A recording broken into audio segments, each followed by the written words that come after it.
ये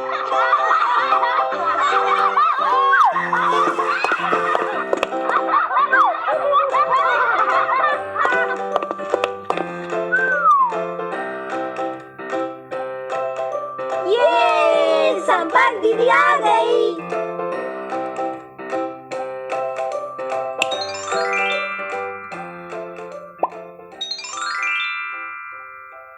परिमाप।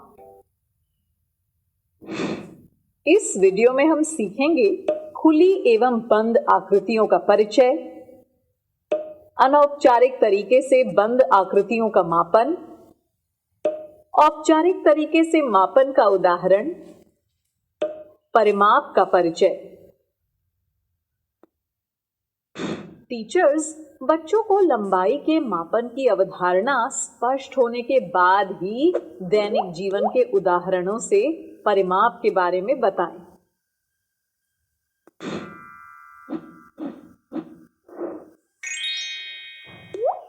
खुली एवं बंद आकृतियों का परिचय।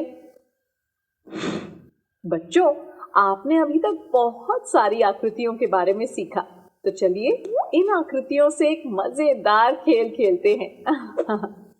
मैं इन आकृतियों में किसी भी एक जगह पर पेंसिल रखती हूँ। अब लाइन के साथ साथ पेंसिल चलाकर देखते हैं।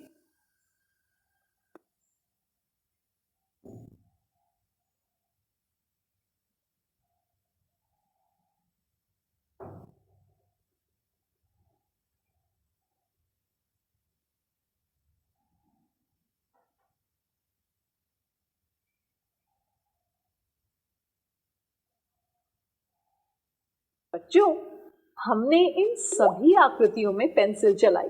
बताइए ऐसी कौन कौन सी आकृतियां हैं जिन पर पेंसिल एक बिंदु से शुरू होकर वापस उसी बिंदु पर पहुंच गई? पहली, तीसरी, पांचवी और सातवीं आकृतियों में एक बिंदु से पेंसिल चलाकर हम उसी बिंदु पर वापस पहुंचे। अब बताइए ऐसी कौन कौन सी आकृतियां हैं जिन पर एक बिंदु से पेंसिल चलाकर वापस उसी बिंदु तक नहीं पहुंचे?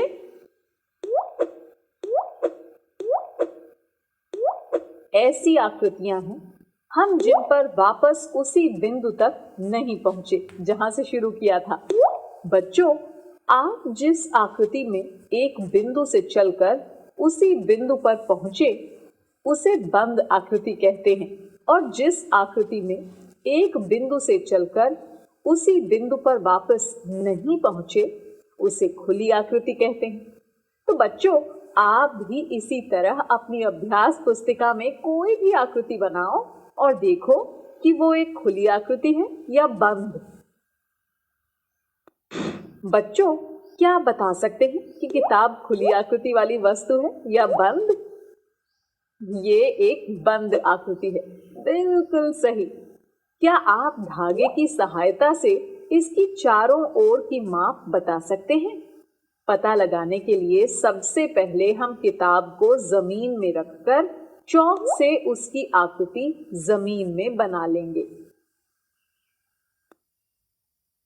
किताब को हटाकर उसके चारों कोनों में एक कील गाड़ देंगे। अब एक कील से शुरू करते हुए इसमें धागा लपेटेंगे। उसके बाद दूसरी, तीसरी, चौथी और फिर पहली कील तक धागा ले जाएंगे। अब पहली कील वाले सिरे पर निशान लगाएंगे। फिर धागे को सीधा करके स्केल से उसको नाप लेंगे। धागे की जितनी लंबाई होगी वही लंबाई किताब के चारों तरफ की लंबाई होगी। तो बच्चों, है ना ये बहुत ही आसान और मजेदार? आप भी इसी तरह अलग अलग वस्तुओं जैसे माचिस की डिब्बी, पेंसिल बॉक्स, स्लेट, मेज आदि के चारों तरफ की माप निकाल सकते हैं। बच्चों, क्या आप बता सकते हैं कि चित्र में बनी हुई आकृति खुली है या बंद? बिल्कुल, ये एक बंद आकृति है क्योंकि ये एक बिंदु से शुरू होकर उसी पर खत्म हो रही है। मोनू ने हरी झंडी से चलना शुरू किया। वो हरी झंडी से लाल झंडी तक पहुंचने के लिए 50 कदम चला। लाल से पीली झंडी तक पहुंचने के लिए वो 30 कदम चला। पीली झंडी से नीली झंडी तक पहुंचने के लिए 50 कदम चला। फिर नीली झंडी से वापस हरी झंडी तक पहुंचने के लिए वो 30 कदम चला। क्या आप बता सकते हैं कि मोनू कितने कदम चला? बिल्कुल, मोनू सबसे पहले हरी झंडी से लाल झंडी तक 50 कदम चला। इसके बाद वो लाल से पीली झंडी तक 30 कदम और फिर पीली से नीली झंडी तक पहुंचने के लिए 50 कदम चला और इसके बाद वापस हरी झंडी तक पहुंचने के लिए वो 30 कदम चला। वो कुल कितने कदम चला, ये जानने के लिए हम क्या करेंगे? कुछ याद आया बच्चों? कुल निकालने के लिए हम क्या करते हैं? बिल्कुल ठीक, कुल निकालने के लिए हम जोड़ करते हैं, इसलिए हम इसमें जोड़ करेंगे। तो 50 कदम में जोड़ेंगे 30 कदम, फिर उसमें 50 कदम और उसके बाद 30 कदम जोड़ देंगे।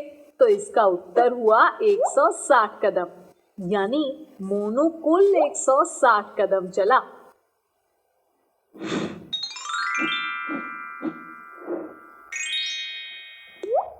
औपचारिक तरीके से मापन का उदाहरण। बच्चों, इसे आप पहचानते ही होंगे, है ना?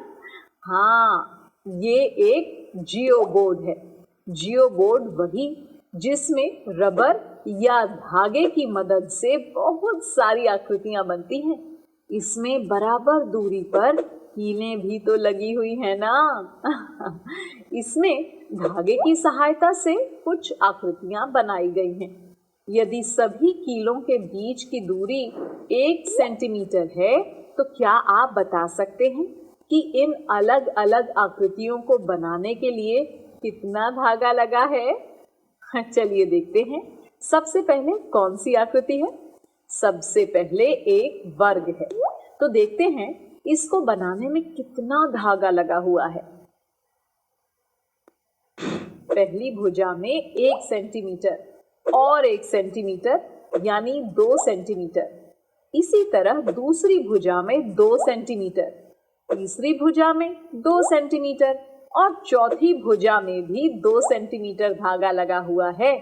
अब इन सब को आपस में जोड़ देंगे तो होगा 2 centimetre plus 2 centimetre plus 2 centimetre plus 2 centimetre बराबर 8 सेंटीमीटर। यानी इस वर्ग को बनाने में 8 सेंटीमीटर धागा लगा है। अब दूसरी आकृति को देखते हैं।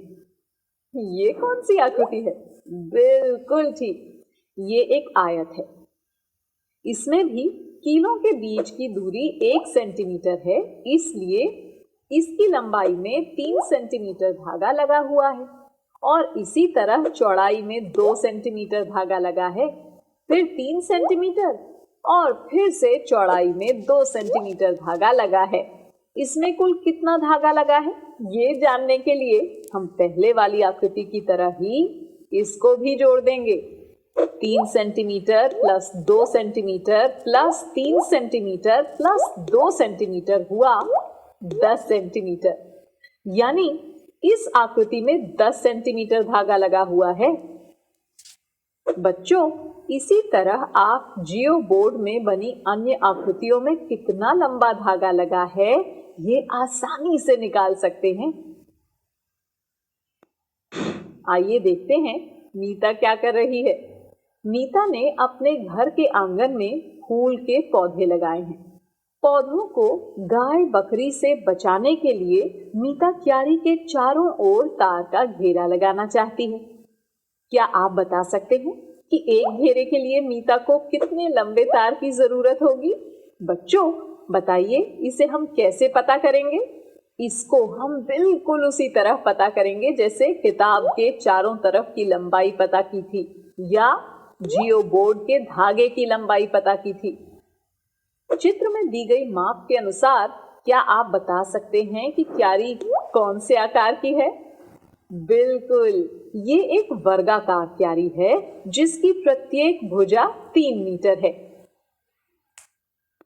अब इस क्यारी के चारों तरफ एक घेरे में लगने वाले तार की लंबाई जानने के लिए हमें क्यारी के चारों तरफ की कुल माप पता करनी होगी।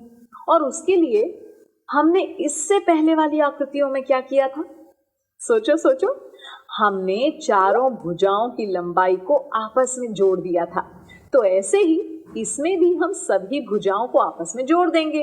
3 meter plus 3 meter plus 3 meter plus 3 meter हुआ 12 मीटर। शाबाश बच्चों, यानी क्यारी में एक घेरे में 12 मीटर तार की जरूरत होगी।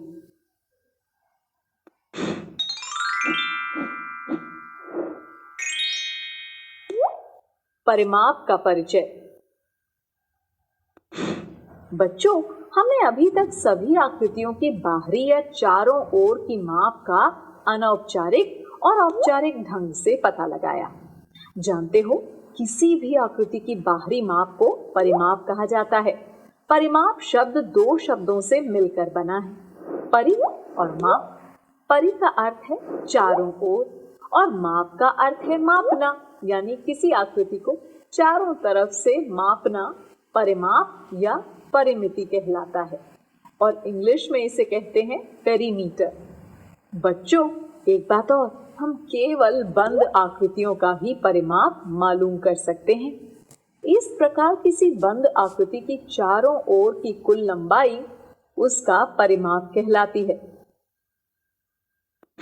बच्चों, याद है जब मीता को अपनी क्यारी के चारों तरफ तार लगाना था तो उसने क्यारी की चारों भुजाओं के माप को आपस में जोड़ दिया। यही चारों तरफ का योग ही उस क्यारी का परिमाप होगा, यानी किसी भी आकृति की चारों तरफ की माप का योग उसका परिमाप कहलाता है। टीचर्स, बच्चों को आप इसी तरह विभिन्न आकृतियों और दैनिक जीवन के उदाहरणों से परिमाप की अवधारणा को स्पष्ट कराएं और वर्कबुक में खूब अभ्यास कराएं। बच्चों, अब मैं जाती हूँ, कल फिर मिलने आती हूँ।